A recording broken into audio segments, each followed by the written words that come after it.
Welcome to our essential guide on warfarin monitoring and reviewing. This video will cover the protocols to ensure patient safety and effective anticoagulation therapy. Warfarin is a critical anticoagulant medication, and proper monitoring is non-negotiable for safe and effective treatment. Monitoring and reviewing patients on warfarin is vital to minimize risks like bleeding and to ensure the medication is working correctly within the therapeutic range. Before initiating warfarin treatment, baseline blood tests are mandatory to establish a safe starting point. Initial baseline tests include a full blood count, liver and renal function tests, and a baseline international normalized ratio, or INR. Once treatment begins, follow-up tests are essential to maintain the therapeutic window. The primary follow-up test is the INR check.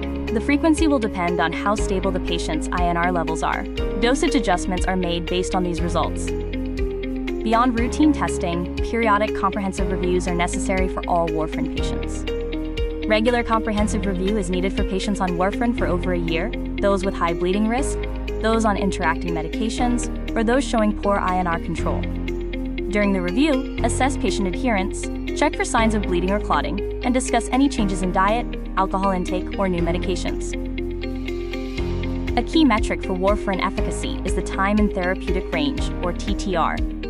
The goal is for the patient's TTR to be equal to or greater than 65%, indicating stable and effective anticoagulation. When the TTR is 65% or higher, the current monitoring schedule and dosing regimen are generally maintained.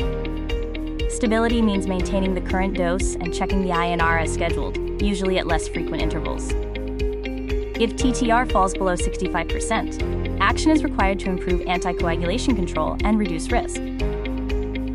When TTR is below 65%, the first step is a thorough investigation into the causes, such as adherence issues, drug interactions, or underlying health changes.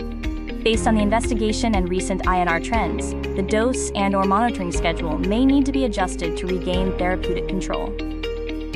If aggressive management fails to improve anticoagulation control, further steps must be taken to protect the patient. If poor control cannot be improved, consider switching the patient to direct oral anticoagulants, consulting a specialist, or reevaluating the overall therapy plan.